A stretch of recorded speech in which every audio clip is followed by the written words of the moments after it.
ආයුබෝවන් මගේ යාලු සියලු දෙනාටම ඔන්න අදත් අපි ඔයාලා දන්න දෙක නොදන්න පැත්ත කතා කරන්න හිතුව.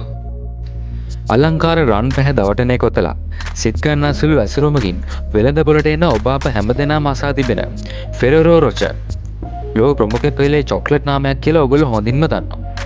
ඒක තවත් එක් චොක්ලට් නාමයක්ම විතරක් නන් නෙවෙයි. සැබවින්ම මේ ආකර්ශනීය දවටනය තුළ සැඟවී තිබෙන්නේ සියවසකට අධික කාලයක් පුරා එකම පවුලක පරම්පරා 7ක් ඔස්සේ පැවතෙන ඉතා සුරකිව තබා ගන්නා රහස් වට්ටෝරුවක මිහිරයි. මේ ලෝ සුපතල චොක්ලට් වල ගැබ්වී තිබෙන්නේ තම පියාගේ කුඩා බේකරිය මිලියන ගණනක් වටිනා කර්මාන්ත ශාලාවක් කරා පරිවර්තනය කර ඉතාලියානුවෙකුගේ රසබර කතාපුවතයි.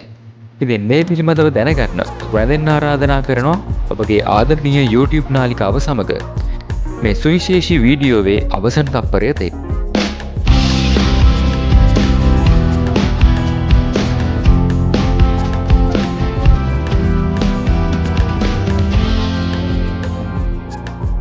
මිකෙලේ ෆෙරෙරෝ 1925 අප්‍රේල් 26 වන දින පියට්‍රා සහ පියට්‍රෝ යුවලට දාව උපත ලබනවා. ඔහු ඉපදී හැදී වැඩුණේ ඉතාලියේ පිට්මොන්ට ප්‍රදේශයේ ඇල්බා නම් කුඩා නගරයක. ඒ ස්විස්තරලන්තයේ දේශ සීමාව ආසන්නයේ එබ්ස් කඳුවැටිය පසුබිම් වුණු සුන්දර නගරයක්. මිකෙලගේ පියා වුණු පියස්ට්‍රෝ පේස්ට්‍රි සූපවිදියෙක් විදියට තමා සතු දැනුම සහ අත්දැකීම් උපයෝගී කරගෙන කුඩා බේකරියක් ආරම්භ කරේ මේ නගරයේදී. කල්ගත වෙත්ම ඔහු උත්සාහ ගත්තා චොක්ලට් සඳහා වන කොකෝවා සහ හේසල් නට් අතර සමබර අනුපාතයක් හඳුනා ගන්න. එහි ප්‍රතිඵලයක් විදිහට තමයි පාස්තා ජන්දුයා කියන දේ නිපද වුණේ. ඉතින් ඇලුමිනියම් ෆොයිල් වල එතු මේ ඝන කළ චොක්ලට් කැබලි කොටස් කපා තැවරිය හැකි ආකාරයේ සේදමය ගතියකිනුත් සාරවත් කොකෝවා රසයකිනුත් යුක්ත වුණා. ඉතා කෙටි කාලයකදී පිට්මොන්ට් ප්‍රදේශයේ පුරාම ජනප්‍රිය වූ මේ නිෂ්පාදනය නොබෝ කලකින්ම මුළු ඉතාලිය පුරාම අලෙවි කිරීමට තරම් සාර්ථක වුණා. මේ අනපේක්ෂිත සාර්ථකත්වයක් සමග 1946 දී පියට්‍රෝ තම සොහොයුරාවන ජොආනි සමග එක්ව ෆෙරෝරෝ නම් චොක්ලට් කර්මාන්ත ශාලාව ආරම්භ කරනවා. කුඩා පරිමාණයේ පේස්ට්‍රි සහ චොක්ලට් අලෙවිසලකින් ආරම්භ කර විශාල ආයතනයක් ගොඩනැගීම දක්වා පියට්‍රෝගේ ගමන පිළිබඳ මේ මනරම් ඇල්බා නගරය සාක්ෂි දරනවා ඇති. ඒ වගේම මේ ගත වුණේ ෆෙරරෝ කර්මාන්ත ශාලාවේ නිෂ්පාදනය සඳහා අතිශය තීරණාත්මක කාලයක්. ඒ ලෝක යුද්ධ සමයේ අනෙකුත් යුරෝපා රටවල් ඉතාලිය සමග තිබූ සම්බන්ධතා බිඳ දමා තිබුණු කාලයක්. ආනයන සීමා නිසා පාස්තා ජන්දුයාවල සංකේතාත්මක අමුද්‍රව්‍ය වන හේසල් නට් සපයා ගැනීම අතිශය දුෂ්කර වී තිබුණා. නමුත් දූරදර්ශී උපාය ක්‍රම හරහා මේ ප්‍රශ්නයට පිළියම් හොයපු මිකෙලේ මෙතෙක් දැමූ චොක්ලට් කුට්ටි වෙනුවට චොක්ලට් ඇසුරුමක් නිර්මාණය කරා. මිකෙලේ සමාගමේ අධීක්ෂණය භාරගෙන දෙවසරක් ඇතුළත නිෂ්පාදනය එළිදැක්වූයේ සුපර් ක්‍රිමා නමේ. වීදුරු බෝතල්වල පිරවූමේ චොක්ලට් පාන් මත යොදන තැවරුමක් ලෙස අලෙවිකරණය කළා. මේ පෙර නොවූ විරු නිෂ්පාදනය ඉතා ඉක්මනින් ජනතාව විසින් වැළඳගත්තා. සාමාන්‍ය පුද්ගලයාට පවා දැරිය හැකි මිලකට අලෙවි වනු සුපර් ක්‍රිමා නිසා සුපෝකභෝගී ගණේලා සැලකුණු චොක්ලට් එදිනෙදා ආහාරයක් විදිහට ජනගත වුණා. දැන්වීම් කරණය හා අලෙවිකරණයේ උපායන්ගේ වැදගත්කම හොඳින් දැන සිටි මිකෙලේ මින්පසු අවධානය යොමු කළේ මේ ව්‍යාපාරය තවදුරටත් ව්‍යාප්ත කරන්නයි. ජර්මානු වෙළඳපොළ වෙත යොමුවීම එහි සාර්ථකම පියවර ලෙස හඳුන්වන්න පුළුවන්. යුද සමයෙන් පසු ජර්මනිය අතහැර දැමූ පැරණි මිසයිල කම්හල ඔහු තම රස කැවිලි නිෂ්පාදනාගාරය බවට පරිවර්තනය කෙරුණා. මේ වන විට සුපර් ක්‍රිමා අති සාර්ථකව අලෙවි වෙමින් හා ජනප්‍රිය වෙමින් පැවතුණා.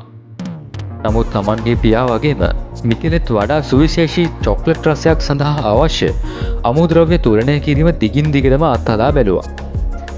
චොක්ලට් නිපැයුම් ලෝකයේ පෙරලියක් ඇති කළ නටෙලා අද්විතීය හඳුන්වා දීවා. සුපර් ක්‍රිමා නිෂ්පාදනයට වඩා උසස් රසයකින් හා සංයුතයකින් යුක්ත නටෙලාවලට ඒ නම යොදා තිබෙන්නේ ඉංග්‍රීසි සහ ඉතාලි භාෂා සම්මිශ්‍රණයකින්. ජාත්‍යන්තර වෙළඳපොළට වඩාත් ලංවීමේ උපක්‍රමයක් විදියට තමයි මේ නාමාකරණය යොදාගෙනුනේ. ඒ රහසිගත වට්ටෝරුව ෆෙරරෝ පවුලේ සමාජිකයන් කොයිතරම් සුරකිනවාද කියනවා නම් මිකෙලේ සතු වූ මේ මුල් වට්ටෝරුව අරාබි භාෂාවට පරිවර්තනය කර ඊජිප්තු ගබඩාවක සුරක්ෂිත කර ඇති බවටයි වාර්තා පළ වෙන්නේ. නමුත් මිකෙලේ තවමත් ව්‍යාපාරවල නව මානයන් සොයමින් අති සාර්ථකත්වය කරා ගමනක යෙදී සිටියා. ඒ අනුව 1968 වසරේදී ළමුන් ඉලක්ක කර තැනුණු චොක්ලට් නිෂ්පාදනයක් කෙළි දැක්වූවා. ජර්මානු බසින් කුඩා දරුවන් යන අර්ථයට එකත් හින්ඩ ලෙසයි ඒ නම් කරේ. මිල්ක් චොක්ලට් කොකෝවා කිරිපිටි සහ සීනි නියම පදමින් මුසු කර තැනුණු කින්ඩ එතෙක් චොක්ලට් වෙළඳ පොලේ නොතිබූ ආකාරයේ රසවත් නිෂ්පාදනය. ලැබුණු ඉතා ඉහළ ජනතා ආකර්ෂණයක් සමග කින්ඩ සන්නාමය තම නිෂ්පාදන පරාසය වඩා පුළුල් කර. ඒ අනුව හුරුබෝඩි සෙල්ලම් බඩුවක් සහිත බිත්තරයක හැඩයට හැදපු චොක්ලට් නිෂ්පාදනය සහ තවත් නිෂ්පාදන දුසින් ගණනක් වෙළඳ පොලට එක් කෙරුණා.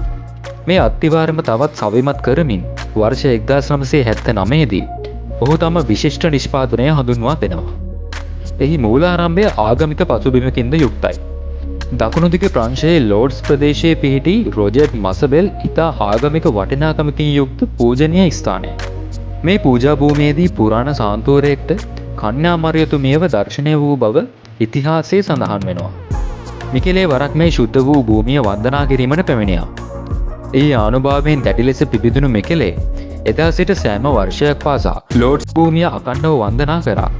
ඒ වගේම තම නවතම චොක්ලට් නිෂ්පාදනයක් ෆෙරරෝ රෝචර් කියලා නම් කරන්න තීරණය කරනවා.